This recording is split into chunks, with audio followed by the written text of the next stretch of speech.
Salut, c'est Marco de Tafarphone. Aujourd'hui, vidéo de test du tant attendu LG G3, un mobile que vous avez été très nombreux à me réclamer en test.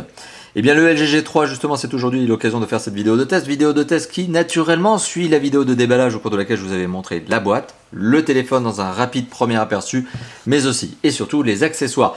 Aujourd'hui, on est bien sur la vidéo de test qui va se découper en deux grandes parties très classiques dans les vidéos de Tafarphone. Une première partie va porter sur le matériel, à savoir l'esthétique, l'image, le son, les performances, la connectivité, et une deuxième partie va porter sur le système d'exploitation, la surcouche et plus largement l'usage que l'on peut avoir de ce mobile. Les deux grandes parties classiques dans les vidéos de Tafarphone, et bien sûr vous aurez à la fin l'indispensable et l'incontournable conclusion, au cours de laquelle on se dira si oui ou non le G3 est un mobile qu'il faut acheter, ou si au contraire eh bien, il faut l'ignorer. Mais vous le verrez tout au long de cette vidéo, et autant vous le dire tout de suite, c'est un mobile qui est très intéressant, aussi intéressant qu'il est ultra haut de gamme, aussi intéressant que finalement il est cher.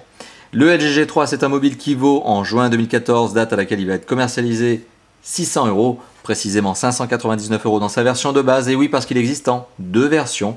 Il existe dans la version 16 Go de mémoire de stockage et 2 Go de ROM. Il existe de RAM. Mais il existe aussi dans sa version 32 Go de mémoire de stockage et 3 Go de RAM. Donc il y a deux versions, et la version la plus accessible, la version de base, eh bien c'est celle que je vais vous présenter aujourd'hui. Elle est dotée tout simplement de 2 Go de RAM. Voilà, et elle est vendue donc à 599 €, vous l'avez bien compris. Alors, dans cette première partie, puisqu'il est temps de passer maintenant au matériel, on va parler de l'esthétique, forcément, on va faire le tour du propriétaire. Et vous allez voir que le LG G3, il a un peu grandi par rapport au G2, forcément parce que son écran est un petit peu plus grand, mais son design reste malgré tout très, on va dire, compact. Compact pour un smartphone qui fait quand même 5,5 pouces. Vous allez voir, et c'est assez impressionnant notamment au niveau de son design, il fait moins mastoc que le G2 qui est pourtant plus petit. Et c'est parce que voilà, il y a eu des bonnes astuces au niveau du design. Bon, ça on va y revenir, mais juste petite précision avant que l'on commence cette vidéo, j'aimerais bien sûr vous rappeler que le G3 est la troisième génération du concept G, enfin en tout cas c'est plus qu'un concept puisque c'est une gamme. Il y a la gamme G chez LG, et puis donc précédemment il y a eu le LG G2, le LG G2 que voici, que je vais vous sortir tout au long de cette vidéo pour vous faire un petit peu la comparaison avec le G3, donc le G2 le voici, qui est doté d'un certain nombre de fonctionnalités qui sont similaires au G3, mais qui est doté d'un écran moins grand, moins beau, etc. Donc il y a quand même une sacrée belle évolution avec le G3. Et le G2 est lui-même l'évolution tout simplement du G, du LG Optimus G. Souvenez-vous, en 2012 notamment, il y avait eu le LG Optimus G et sa version Pro, puisqu'il y avait eu une version Pro, une version un petit peu boostée en termes de performance. Alors voilà, aujourd'hui on est bien sur la vidéo de test du LG G3, je me répète.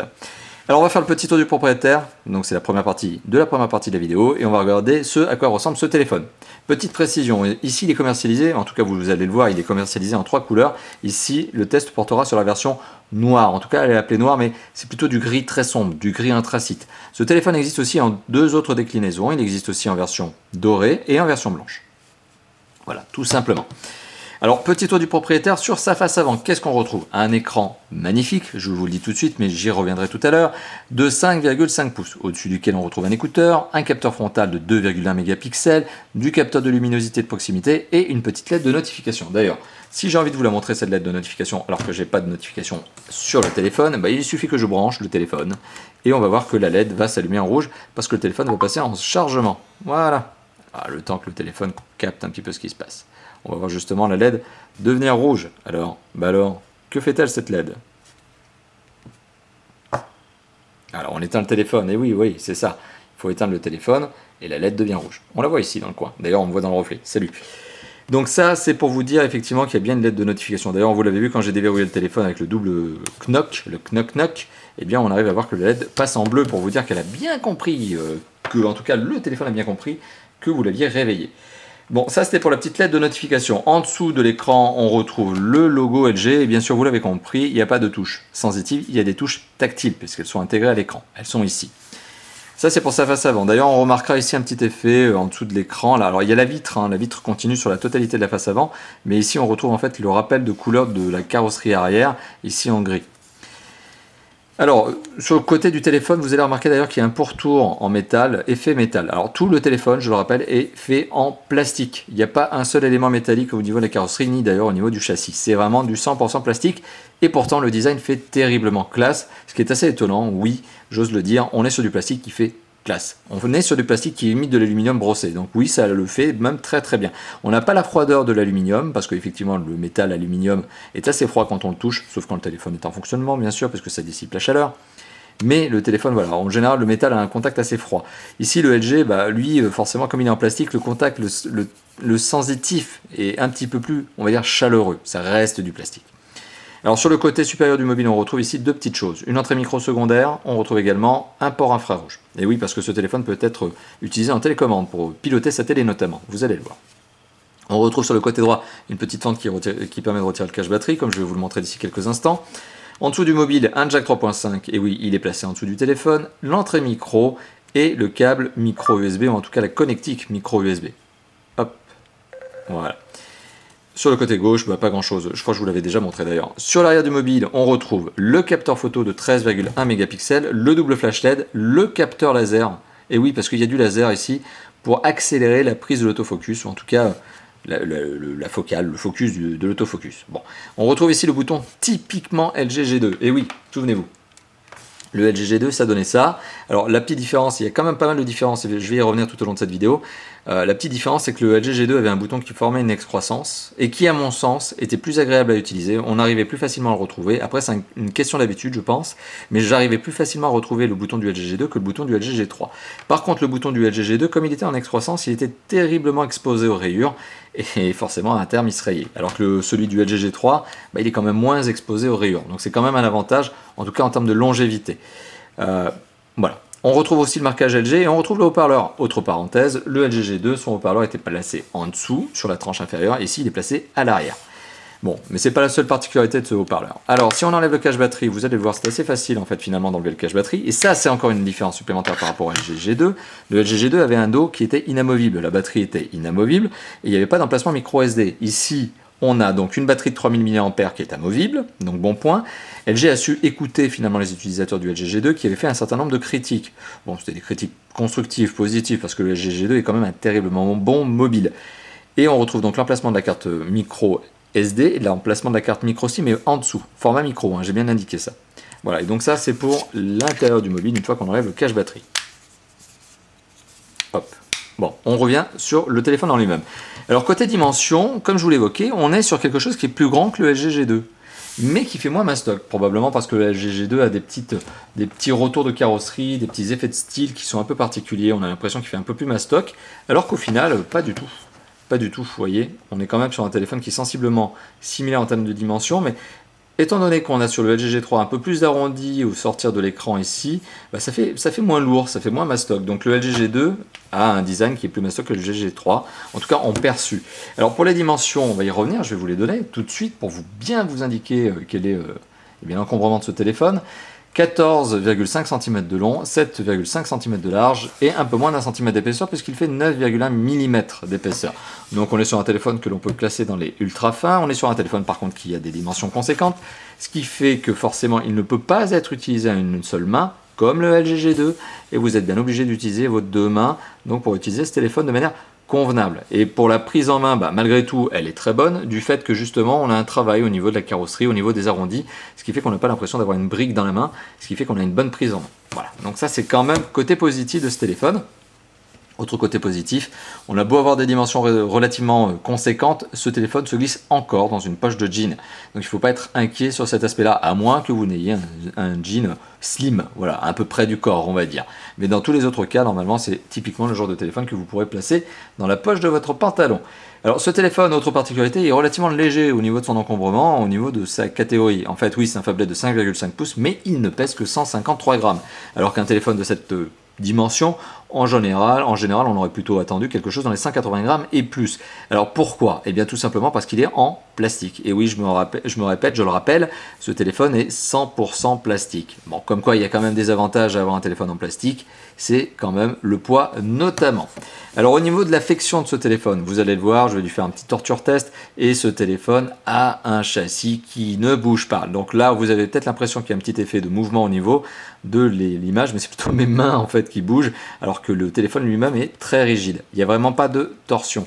de flexion, tout simplement parce que le téléphone, non pas en raison de sa carrosserie et de son châssis est rigide, en fait oui ça reste du plastique, mais c'est pas ça qui fait la rigidité de ce téléphone. Ce qui fait la rigidité de ce téléphone, c'est l'excellente Corning Gorilla 3 qui est sur l'écran du mobile, qui est tellement rigide que finalement on n'arrive pas à tordre le mobile et qui permet aussi de bien protéger l'écran et d'éviter justement de l'impacter trop rapidement, même en cas de très forte pression. Il faut vraiment y aller très très fort pour réussir à impacter l'écran qui se trouve derrière. Et pourtant le téléphone est fin, ce qui veut dire que tous les éléments sont vraiment collés les uns aux autres. Bon point, donc une fois de plus, bon point sur le design, bon point sur l'ergonomie matérielle. Petite parenthèse, et je ne voulais pas citer, ce téléphone, à juste titre d'ailleurs, ce téléphone n'est pas étanche. Et non, il n'est ni étanche à la poussière, ni étanche à l'eau.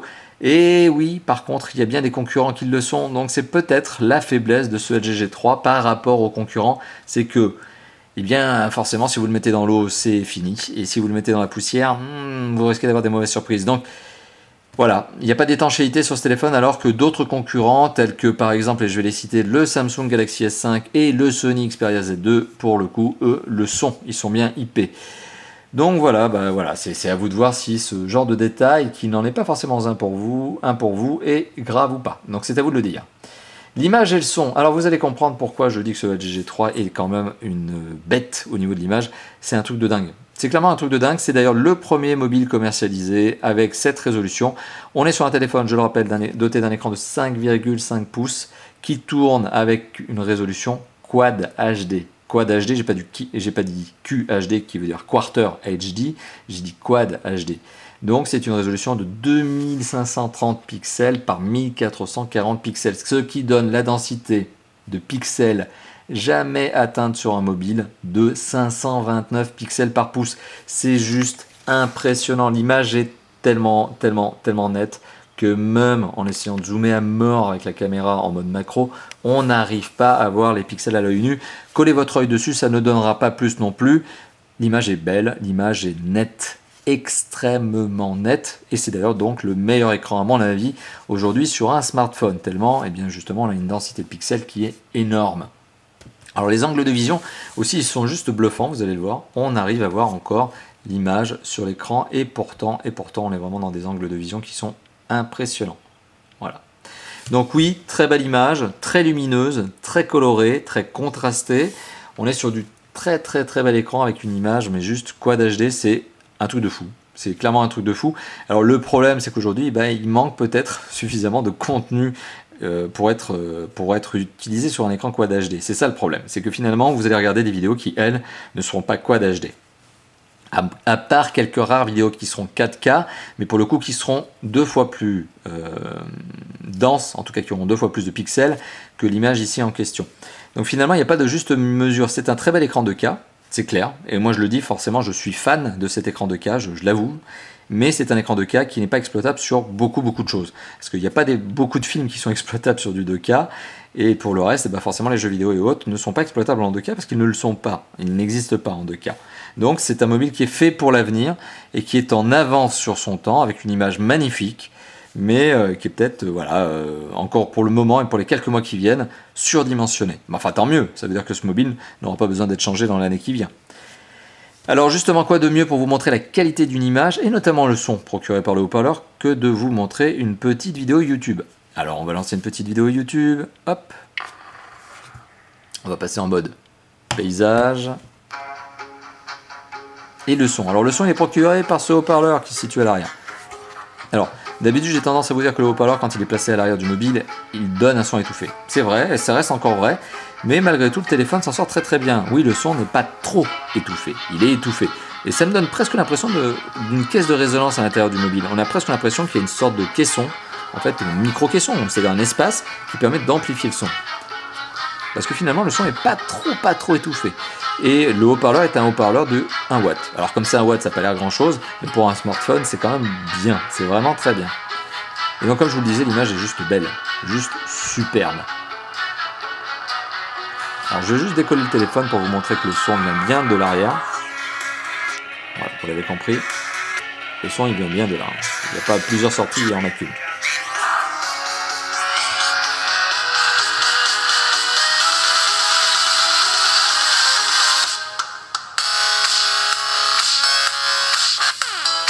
Voilà, donc comme je vous le disais, superbe qualité d'image. Malgré tout, il n'y a pas de contenu de cas. Mais superbe qualité d'image, il faut le dire. Alors pour la dalle tactile, Corning Gorilla 3, c'est ce que je vous ai évoqué tout à l'heure pour la vitre qui est utilisée, vitre résistante à la rayure, dans une moindre mesure résistante à la casse, mais bon, je vous déconseille de taper ce téléphone dans un coin de table pour voir si ça résiste. Vous risqueriez d'avoir une malheureuse surprise et de pleurer toutes les larmes de votre corps parce que ce genre de téléphone, quand il casse, eh bien oui, on est sacrément triste pendant de très très longs mois.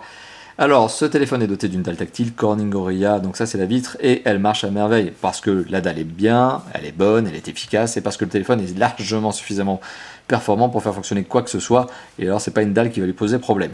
Bon, au niveau du son, le haut-parleur, je vous ai fait entendre la qualité de son procurée par ce dernier, tout à fait satisfaisante, vraiment tout à fait satisfaisante, le son est net, cristallin, plutôt puissant pour un smartphone. Le son procuré par l'écouteur, rien à redire. Aujourd'hui, il n'y a pas de smartphone qui me pose vraiment de problème à ce niveau-là.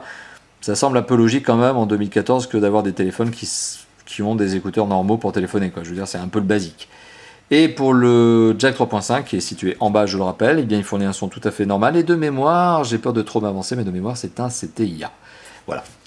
Donc, sur le son, rien à redire, du très normal, du très basique, du très fonctionnel. Sur l'écran, du très très beau, et c'est sans doute l'un des énormes points forts de ce téléphone vis-à-vis de la concurrence.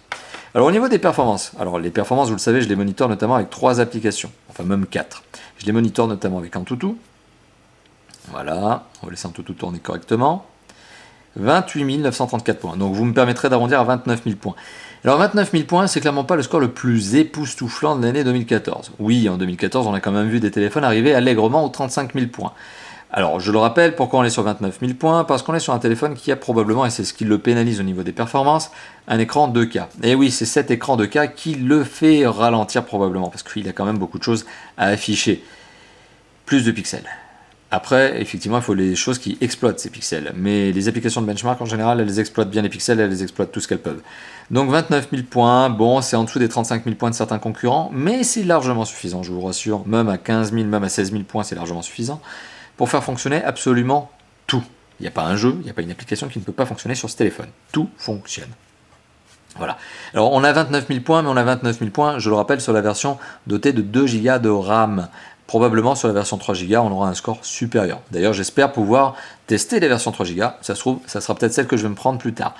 Là, on est bien sur la version 2 Go. Alors, 29 000 points en tout, sur Quadrant. Alors, Quadrant, malheureusement, il faudra que je relance le test en entier. Donc, c'est... Ah non, regardez, bonne surprise. Pour une fois, j'allais être critique, mais non. Quadrant, le score a été gardé en mémoire. 22 900 points, j'arrondis un petit peu, 22 900 points sur Quadrant. Là pour le coup, Quadrant est extrêmement plus favorable par rapport à Antutu sur ce mobile. Et bah, c'est un score de dingue, c'est un score d'ultra haut de gamme, et oui, ça c'est clair. Il y a d'autres scores qui me permettent notamment de vous valoriser ce téléphone et de vous dire que oui, le téléphone est un truc, non c'est pas un truc, c'est un smartphone, mais oui, ça envoie du très très lourd. 15 000, mais non, 15 000, qu'est-ce que je dis 10 600 points. 10 600 points sur 3 des marques dans le score le plus difficile à atteindre, en tout cas dans le test le plus difficile. C'est Ice Storm Unlimited, donc du très gros score. Et enfin, il me reste à vous montrer Epic Citadel. Alors pour le coup, Epic Citadel, c'est une application qui ressemble à un jeu vidéo, puisque c'est une démo d'un moteur graphique qui s'appelle Unreal, vous le savez, pour mobile. D'ailleurs, je crois que c'est la version 3. Enfin bon, je suis peut-être en train de dire une bêtise, et donc je ne m'avancerai pas sur ce point. Et là, vous le voyez, c'est beau, c'est classe, c'est magnifique. Eh oui.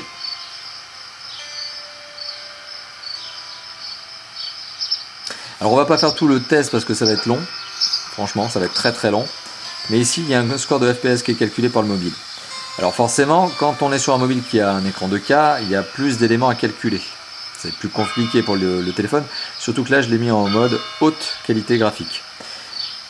Haute qualité graphique sur ce fameux LG G3, sur Epic Citadel, ça nous donne un score moyen de 42 images par seconde. Un petit peu plus que 42 images par seconde. Alors, oui, c'est en dessous des 50, 55, 60 IPS, donc images par seconde, que peuvent atteindre certains concurrents. Malgré tout, ça reste très fluide. Vous le voyez, l'image est fluide, il n'y a pas de saccade, et on est encore sur un écran 2K, je le rappelle, c'est pour ça qu'on a 42 FPS seulement, frames per seconde, IPS en anglais, images par seconde. Et donc, très classe. Très classe, c'est fluide. Étonnamment fluide d'ailleurs pour un écran d'aussi grande taille, d'aussi forte résolution. Vous voyez, il n'y a pas de saccade au niveau de l'image, on ne sent pas des ralentissements. Ça marche très très bien. Donc c'était pour la partie scoring. Clairement un téléphone qui est capable de tout faire fonctionner, à tel point d'ailleurs que j'ai envie de vous montrer une petite chose, mais j'ai peur malheureusement, après mon reset de téléphone, que je ne puisse pas vous le montrer. Non, si c'est bon, je voulais vous montrer Asphalt 8, et je crois que je vais pouvoir le faire, parce que j'ai reseté le téléphone forcément comme à chaque fois, avant chaque test, et je viens de réinstaller Asphalt 8, et je me demande si finalement je l'ai bien fait. Je parle de l'installation. Ah, c'est bon. Ok, on va pouvoir y aller. Et je vais pouvoir vous montrer un petit peu ce que ça donne. Alors je vais quand même pour le coup, voilà, je le fais en live avec vous, vérifier qu'on est bien en mode qualité élevée, et le téléphone l'a carrément retenu directement, c'est même pas moi qui l'ai mis, c'est le téléphone qui l'a bien compris de suite. Bon, pas besoin de faire le tutoriel quand même, je commence à maîtriser le jeu vidéo, je suis balèze. Alors pour le coup, je vais quand même revenir en arrière, parce qu'il y a une chose que je veux faire, et oui, vous le savez, YouTube est particulièrement pénible ces derniers temps, parce que YouTube, dès que vous mettez une musique dont vous n'avez pas les droits, YouTube a tendance à vous flinguer votre vidéo. Et comme ça m'embête de faire 2 fois le test parce qu'il y a une vidéo, il y a une musique que je ne contrôlais pas qui était dans la vidéo, vous le comprenez, je coupe les musiques maintenant dont je n'ai pas les droits. Merci YouTube, d'ailleurs au passage, c'est tellement sympathique. Alors je vais essayer de jongler avec les reflets pour avoir quelque chose dont l'image ne soit pas trop... Voilà, là c'est mauvais, là ça sera mieux. Encore une fois de plus, là vous le voyez, la prise en main de ce téléphone est juste exceptionnellement bonne, malgré son écran de 5,5 pouces. Tout simplement parce qu'il a vraiment cette belle ergonomie, cette bonne ergonomie en arrondi sur l'arrière, là. C'est vraiment bien pensé.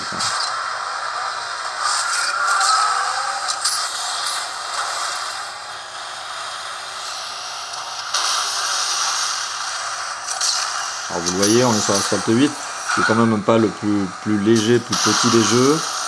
Voilà, et ça marche très bien, il n'y a pas de saccade, l'image est fluide, l'image est belle. Là, je vous laisse juger sur la qualité de l'image, mais franchement, moi je suis fan.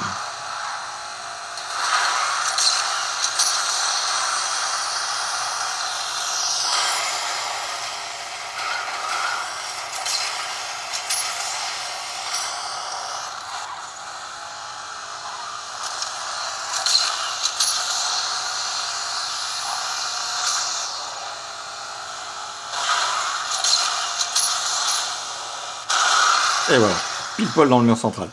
Bon, il est temps d'achever donc cette partie de test sur Asphalt 8. Donc, ça marche très bien. Voilà, je me répète, ça marche très bien, des très bonnes performances. Alors, des performances qui sont quand même liées, eh bien on va le voir au niveau des composants, qui sont liés à des composants qui sont parmi les derniers nés, les meilleurs composants du marché actuellement. Hop, on va quand même aller dans Device Info, ça sera quand même un peu plus parlant. On est donc sur un Qualcomm Snapdragon 801. C'est quoi un Snapdragon 801? C'est tout simplement un processeur 4 cœurs cadencé à 2,5 GHz. On a aussi ici la version 2 Go de RAM. On va tout simplement pouvoir le confirmer. Ici, total 1840, donc c'est bien 2 Go de RAM. Et à côté de ça, on a un processeur graphique dont j'espère pouvoir vous montrer lequel il est. Il s'agit d'un Qualcomm, forcément encore une fois de plus, Adreno 330. Donc on est sur les meilleurs composants du marché à l'heure actuelle. À côté de ça, qu'est-ce que l'on a de plus? Eh bien, on a de la mémoire de stockage. Et la mémoire de stockage, sur ce modèle, elle est de 16 Go à la base. 16 Go sur lesquels finalement, on ne retrouvera disponible pour l'utilisateur que 10 Go. Alors sur les versions 32 Go, il faut savoir qu'on tombe à 24. C'est-à-dire qu'au premier démarrage, vous perdez des gigas en fonction de la règle de conversion. Déjà, gigabytes, gigabits, gigabytes, je sais plus, gigaoctets. Et en plus, parce que tout simplement, il y a le système d'exploitation, la surcouche, etc. Bon, alors je le rappelle, 16 Go ça donne 10 Go, 32 Go ça donne 24 Go. Personnellement, je me contenterais très bien de la 16 Go si elle avait 3 Go de RAM. Et comme on a toujours envie d'avoir plus, finalement, je prendrais à titre personnel probablement la version 3 Go de RAM, 32 Go. Mais bon, quoi qu'il en soit, c'est un téléphone qui a des très bonnes performances et 10 Go de RAM, de ROM de base, c'est largement suffisant, surtout que vous pouvez ajouter une carte micro SD sur ce téléphone. Et oui, vous le savez, je vous l'ai montré tout à l'heure, sous le cache batterie, au-dessus de la batterie, il y a un emplacement pour micro SD. Et cet emplacement pour micro SD vous permettra d'ajouter jusqu'à 128 Go de mémoire. Alors 128 Go de mémoire par contre en carte micro SD, ça vaut encore un peu cher en 2014, parce que ça vaut à peu près 120 €. Alors qu'une carte de 32 Go, ça vaut une vingtaine d'euros. Donc à mon avis, l'investissement plus raisonnable pour le moment, c'est quand même d'acheter une 32 Go, parce que finalement, la 128 Go, elle est encore un peu chère. Il vaut mieux attendre encore un petit peu que le prix baisse, parce que je pense bien que la carte arrivera assez rapidement à baisser en dessous des 100 €. Bon, voilà, donc ça vaut la peine quand même d'attendre un petit peu. Voilà, donc largement de quoi stocker vos applications, vos jeux, vos fichiers, tout ce que vous voulez. Oh, j'ai pas dit OK Google. Hein. Ah, c'est encore la même blague que d'habitude. OK Google. Ouais, voilà. Donc ça, c'est un truc que je voulais vous montrer plus tard. Donc, effectivement, on est sur quelque chose qui marche très bien.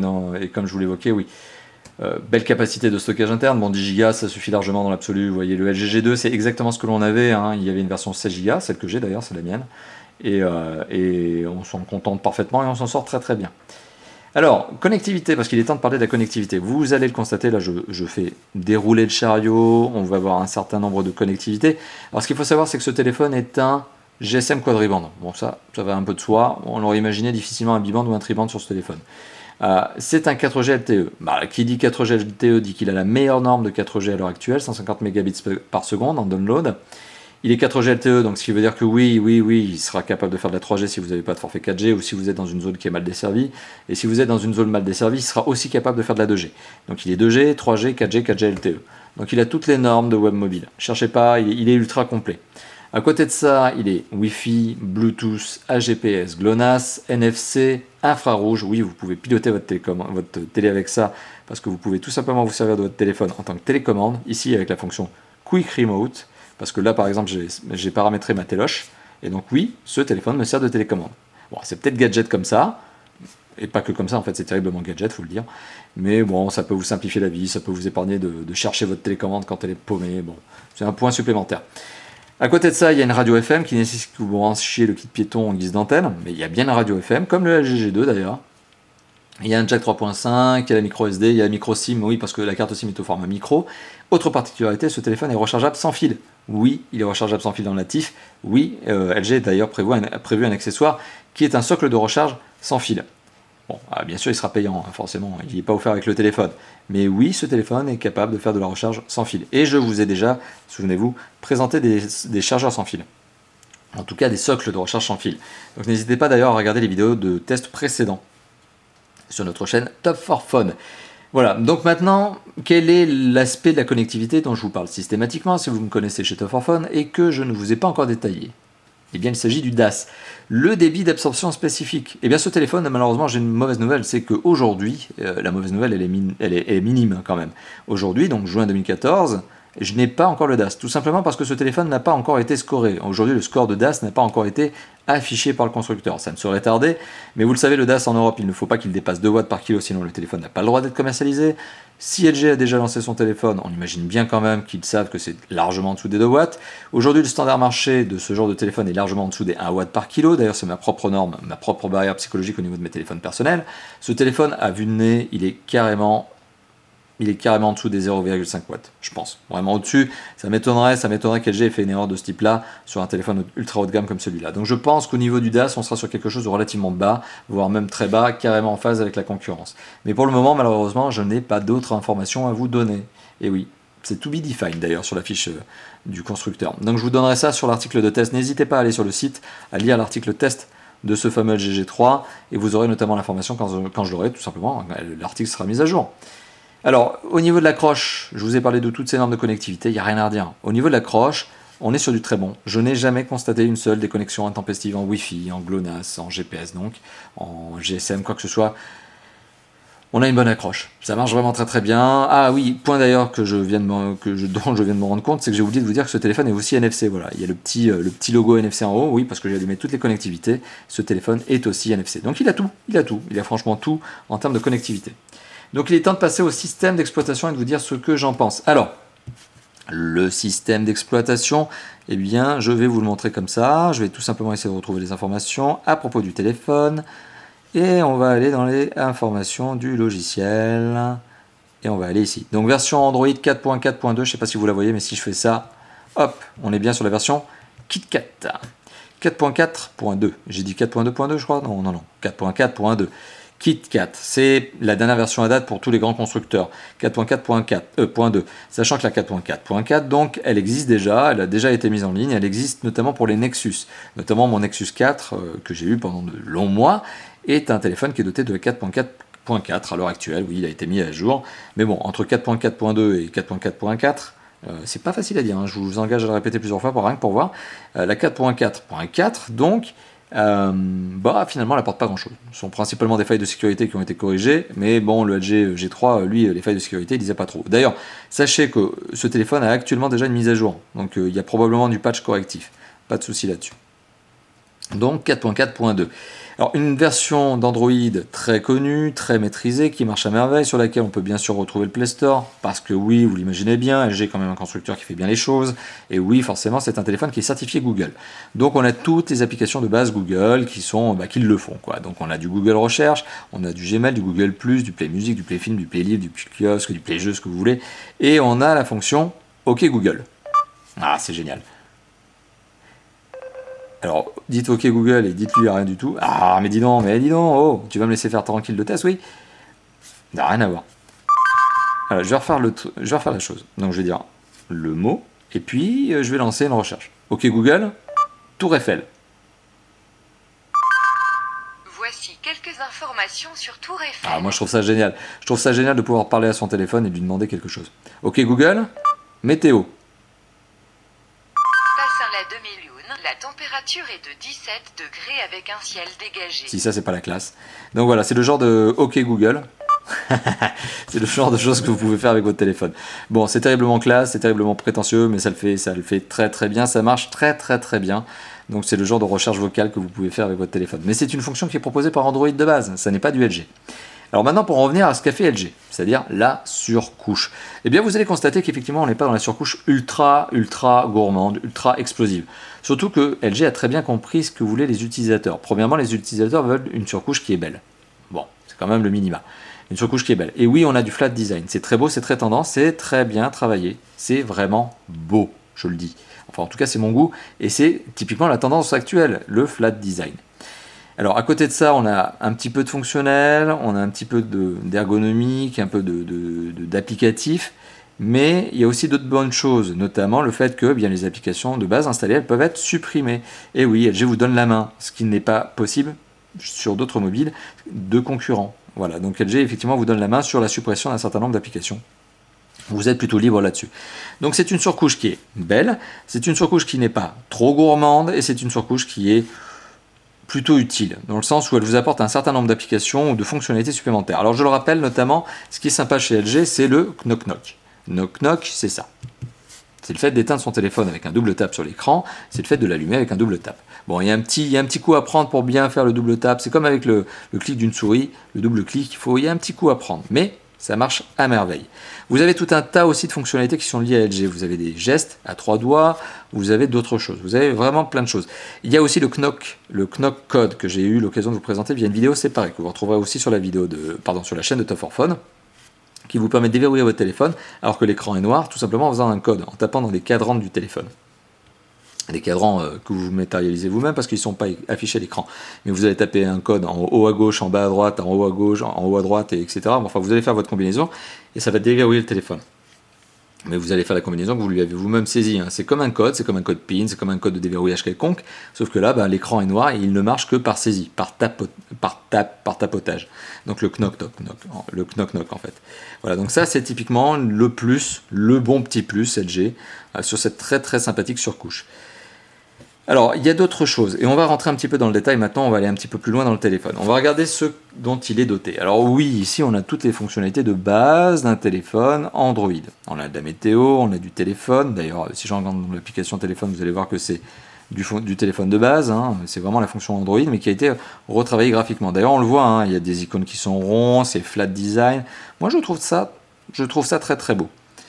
On a une application qui a été installée ici qui est McAfee Security. Oui, vous avez un antivirus installé de base par tout simplement LG sur ce mobile. Vous avez bien sûr de l'internet. Vous pouvez bien sûr naviguer allègrement sur le web et visiter notamment de très très bons sites de tests de mobile comme Top for Phone. Enfin, d'ailleurs, c'est le seul que je vous engage à visiter, bien sûr. Hein, vous comprendrez bien sûr que je ne peux pas vous dire autre chose. Voilà, donc on a de l'internet, etc. Donc côté fonction de base Android, on a. Et après, comme je vous l'ai montré, on a Quick Remote par exemple, la fonction qui permet de gérer la télécommande en mode télécommande de ce téléphone, pardon. On a Quick Memo. Alors ça, le Quick Memo, c'est la fonction phare de LG que l'on retrouve notamment sur pas mal de LG, notamment les derniers qui sont dotés d'Android. On retrouve toujours cette fonctionnalité et qui vous permet de prendre des notes, que ce soit à la main et tout simplement. Donc les plus beaux tests sont, et vous l'imaginez bien, sur TFP. Top for Phone. La saisie est plutôt agréable, c'est très très lisse, c'est très fluide, tout simplement parce que l'écran en lui-même, il est ultra lisse, ultra fluide, c'est une dalle, c'est une vitre.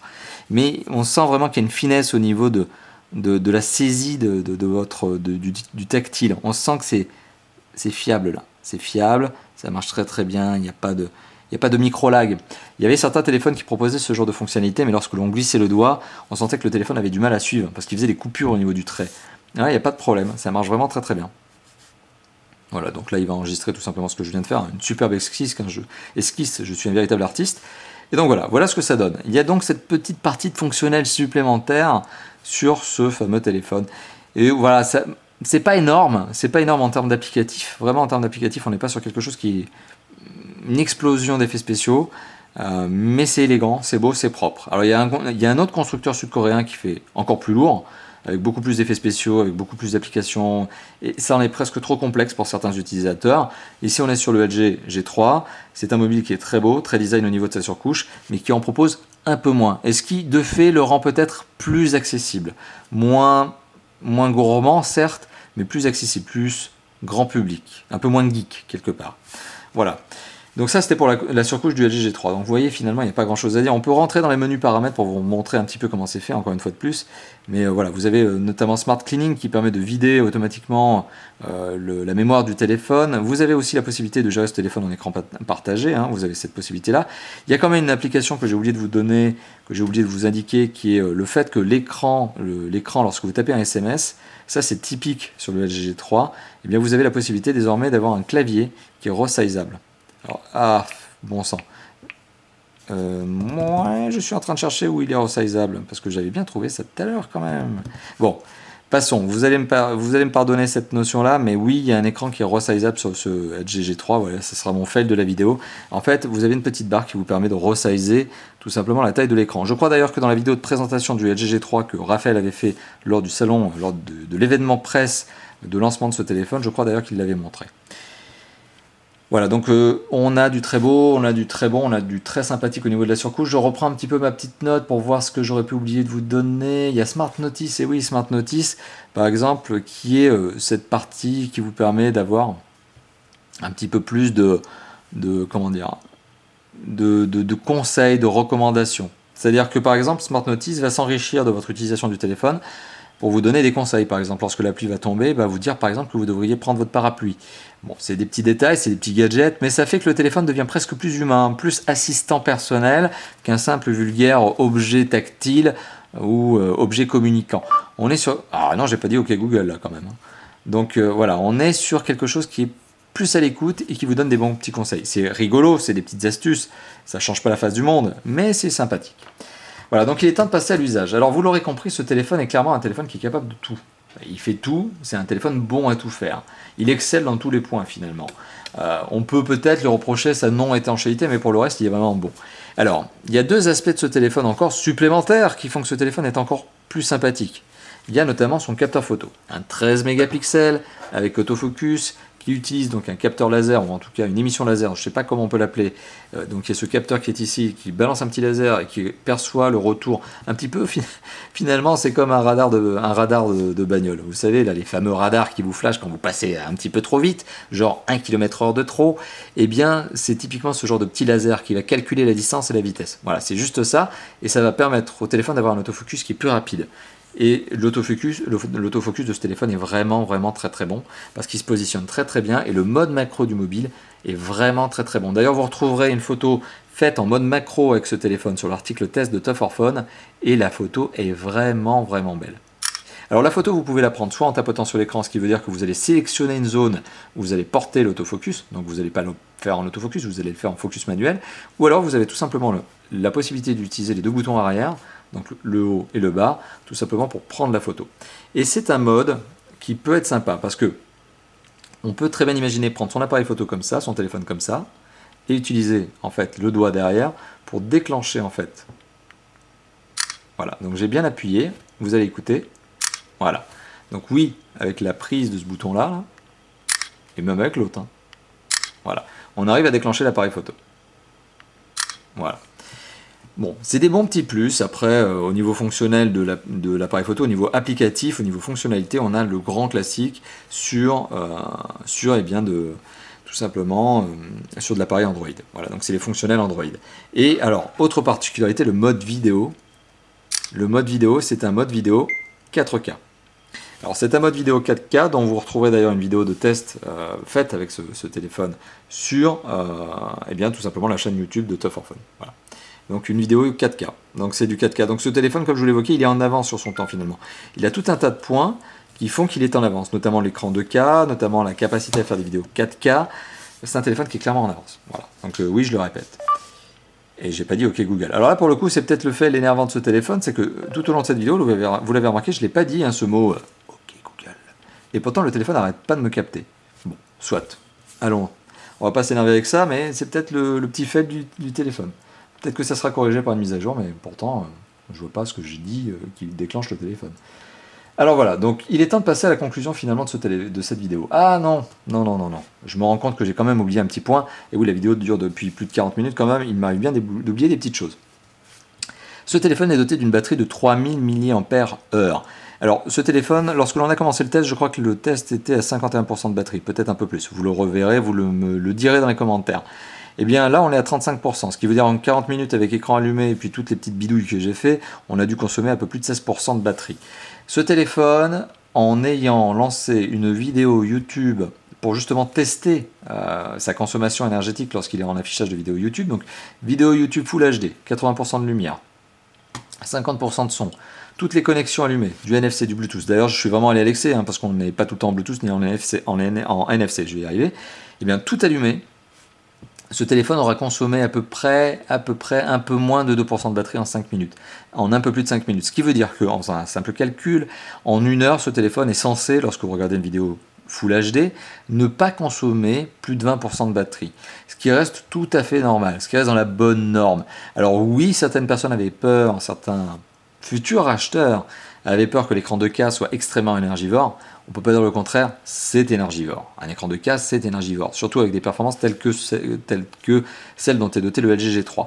Malgré tout, c'est un téléphone qui sait respecter sa consommation énergétique. On reste sur un téléphone qui peut facilement dépasser la journée en charge, tout comme le LG G2. Il est doté d'une bonne batterie, 3000 mAh, et finalement, il ne consomme pas plus d'énergie que ça au regard de ses spécifications. Voilà, donc c'est un téléphone qui, pour regarder une vidéo Full HD, une vingtaine de pourcents de batterie. Bah c'est pas mal. Voilà. Donc il est temps d'arriver à la conclusion de cette vidéo. Voilà, j'ai pas dit OK Google. Hein. Il est temps d'arriver à la conclusion de cette vidéo et de vous dire ce que j'en pense. Alors, mis à part le OK Google, voilà, qui ne déclenche jamais quand il faut, donc mis à part celui-là, mis à part cet aspect-là qui est le fail probablement de cette vidéo, mis à part cet aspect-là, donc on va l'isoler très rapidement, qu'est-ce que je pense de ce téléphone? Eh bien clairement, je vais vous le dire en quelques mots, aucune hésitation à avoir. J'ai dit aucune. C'est aucune qui t'embête? Ah bah oui, c'est aucune. Bah voilà, OK Google et aucune, apparemment, il n'aime pas les deux. Enfin, en tout cas, il reconnaît aucune comme étant OK Google. Donc, aucune hésitation à avoir sur ce téléphone. Si vous cherchez un ultra haut de gamme, ce téléphone peut clairement figurer parmi, et doit même carrément figurer parmi votre liste de choix. Maintenant, j'ai une position qui est très claire sur les LG, vous me connaissez probablement, vous le savez, je suis peut-être pas forcément très impartial là-dessus, mais étant moi-même utilisateur de LG, notamment LG Nexus, LG G2, etc., ayant trouvé ces produits très très bons en général, oui, clairement, je trouve le LG G3 très sympathique. Et clairement, il y a de fortes chances que ça soit mon prochain mobile d'ailleurs, à titre perso. Mais ça, c'est une parenthèse. Ce que je veux vous dire par là, quand même, quoi qu'il en soit, c'est que ce téléphone, si vous recherchez un ultra haut de gamme et que vous avez le budget, puisqu'il vaut quand même 600 € en prix d'attaque, eh bien, c'est le téléphone sur lequel vous n'avez aucun doute à avoir. C'est un téléphone qui est doté d'un superbe écran, de très bonnes spécifications, d'un design très abouti, d'une caméra. Alors, c'est sans doute le gros point fort de ce téléphone. C'est-à-dire que la caméra et l'image, donc l'image déjà, mais la caméra fait que ce téléphone est clairement parmi les meilleurs du marché. Il y a même des constructeurs qui se vendent d'avoir des très bons capteurs photo, et c'est le cas, Nokia par exemple. Eh bien, ce LG G3 est carrément au même niveau. Capteur photo stabilisé de mémoire, avec donc justement ce autofocus hyper réactif, hyper efficace. Bon, ça marche très bien. Voilà, donc finalement, quel est le point faible qui pourrait me faire dire que ce téléphone est peut-être en deçà de certains concurrents qui pourraient vous plaire un peu plus? Eh bien, disons par exemple son étanchéité. Si aujourd'hui, il y a quelque chose qui manque à ce LG G3, par rapport à certains concurrents, c'est notamment l'étanchéité à l'eau et à la poussière. Après, personnellement, moi, l'étanchéité, je m'en fiche. Ça, c'est mon cas perso, parce que je ne laisse jamais mon téléphone tomber dans l'eau. Ça m'est jamais arrivé. Et ça ne va pas m'arriver demain, parce que je suis relativement précautionneux. Malgré tout, pour certaines personnes, ça compte. Et donc ce LG G3 est peut-être un petit peu en retrait sur l'aspect étanchéité. Sur l'aspect performance, effectivement, il y a certains autres mobiles ultra haut de gamme qui sont devant. Notamment le LG S5, donc le Samsung Galaxy S5 et le Sony Xperia Z2. Donc ils sont un petit peu devant. Le HTC One M8 est aussi un petit peu devant. Bon. Malgré tout, tous ces concurrents-là n'ont pas l'écran 2K qui est ici. Donc chaque téléphone ultra haut de gamme que je viens de vous citer a son avantage. Le HTC One M8 par exemple, je ne vous l'ai pas cité depuis tout à l'heure, mais son avantage c'est clairement le design en aluminium. C'est clairement un point fort.